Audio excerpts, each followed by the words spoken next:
Hi everyone, welcome back to the craft room. So today I thought I would show you a different way to make a 6x6 book. This is the 6x6 book that I made using this technique. I've just put very simple pockets in it. I wanted to use up this 6x6 book. So it's very simple, very quick. A lot of people find the spines difficult, so this is a much easier way of putting the pages together that doesn't involve doing a sophisticated spine. So let me show you. I've already prepared a lot. I have cut 6 6x6 cards. I have cut 5 6 by 2 3/4 strips, and I have scored them at 1 1/4 and 1 1/2. I have got 1 7 by 3 3/4, scored it 1 inch and 2 3/4. Okay, I've also got 2 boards, 6.5 by 6 3/4, and I've covered them. The paper pad that I am using is the Knitwits Possibility, so I wanted to do different colours. These are just my scraps. You know, I keep all my scraps when I'm making the books up until it's finished. So what we need to do first of all is this is going to be your spine, okay? And so we are going to stick this to the edge of the card. So let me just show you. This is normal all-purpose Kalal glue. Definitely 100% use liquid glue in this process because you will need to move it around.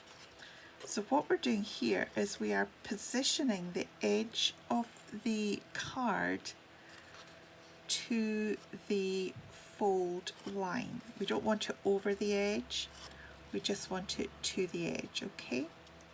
So we want this to be flat. This glue can take a wee minute to grab, so you just want to hold it so that it stays in position. Then you glue your other side and you stick the next page onto the hinge. Again, you are taking it to the fold line so that when it is upright, everything is perfectly straight. Okay? And we repeat that.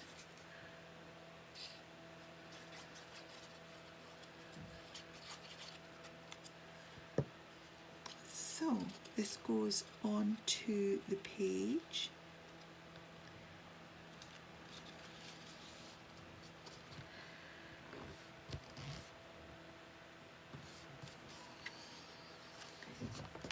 I'm pressing down to make sure that this page is right up against the spine. Okay, still a bit of wiggle room there. And then we glue the next page on top.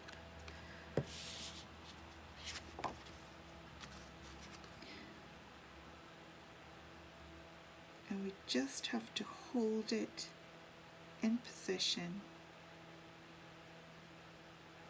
until it grabs.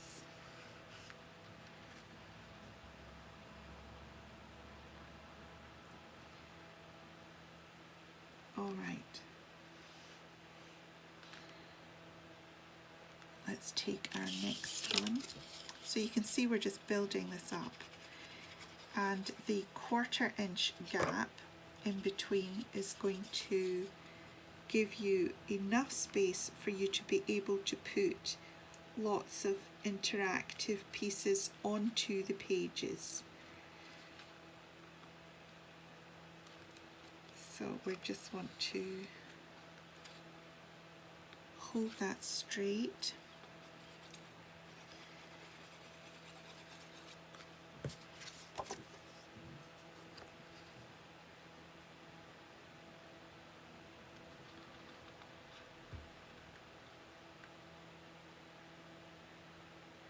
There we go.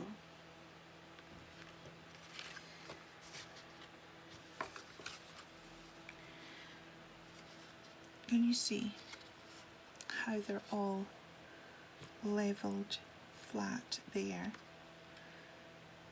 Oh, that one's still moving.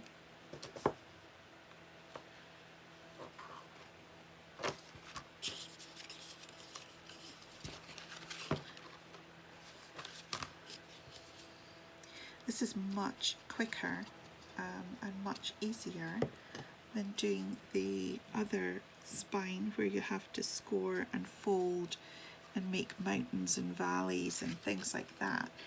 And because this is quite a wide piece of card that we're using to stick these, there's a really good hold on each of the pages.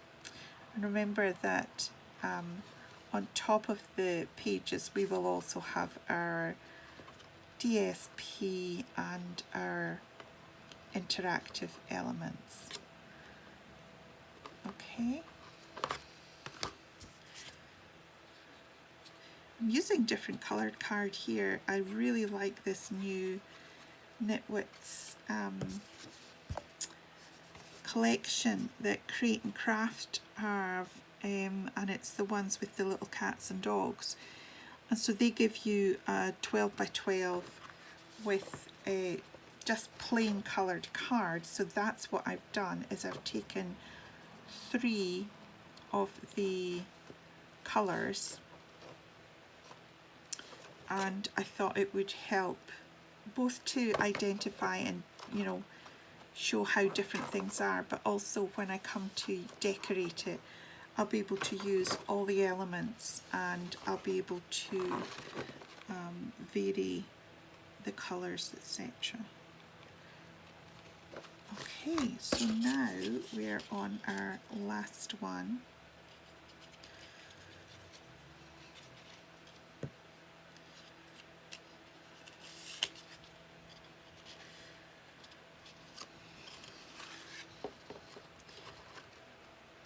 Here we go. So we're just holding it in place, moving it. There we are. And here's the last one.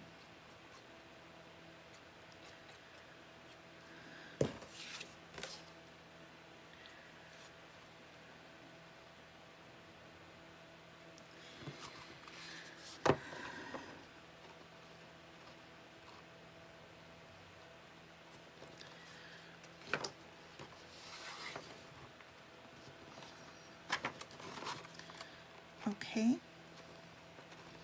we just need to let that one rest.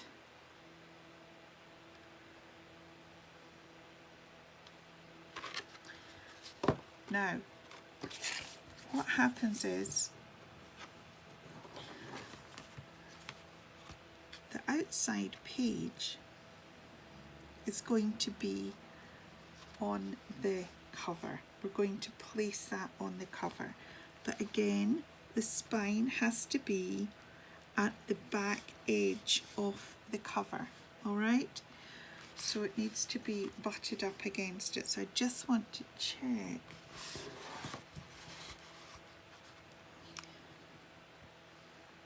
I think this is the best way to do it. I'm looking to make sure that I've got it even right round, because one side is slightly smaller than the other.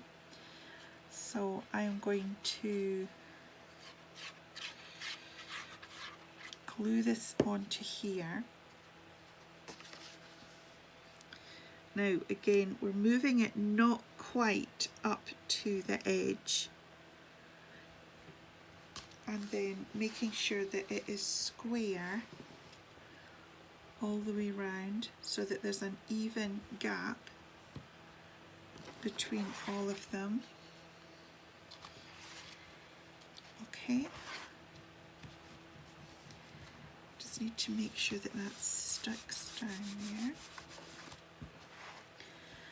And then we're going to do the same on this page. We're going to glue our cover onto this page. Hang on, I need to make sure I've got the right side. Not that side, it's that side. Okay. I'm going to try and flip this over.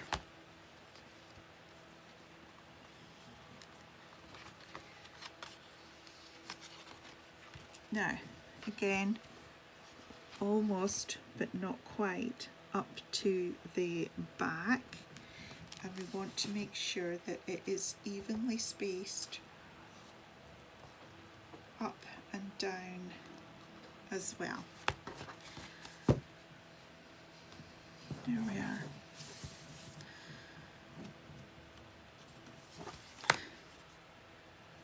Now, this is going to be our cover. This is going to cover all this gubbins here. One of the things I noticed when I was doing the measurements is it's just a smidgen big here. This spine, I had measured it at 7, but it should actually only be smaller.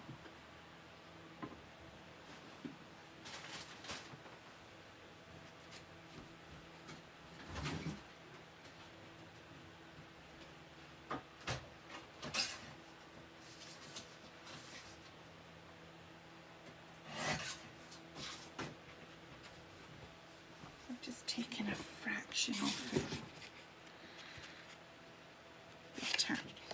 Now, with this, we are covering the spine. We are only going to glue the front flap and the back flap. We are not going to glue the middle because we want there to be movement here. So we place that up to the crease, and we do the same at the front. So we're just sliding it on there.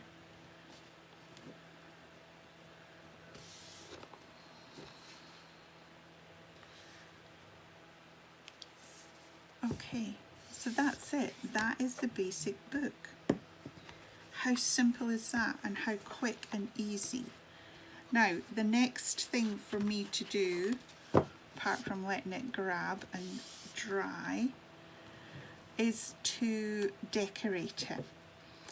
And so I will do that. You can see when the book's open how the spine still moves. So that is much better. So I'm going to go and get the rest of my Knitwits collection. As I say, I used this just to finish off this paper pad. I'll put some black tags with silver, see if I can match that purple and pop things in there. But to me, it is a very quick, simple book to make, and I think it's something that if you can't get a handle on the spines and making the spines, this is a really good alternative. Okay, so I hope you enjoyed that video today, and I hope you are all staying well and safe, and I'll see you all very soon. Bye for now.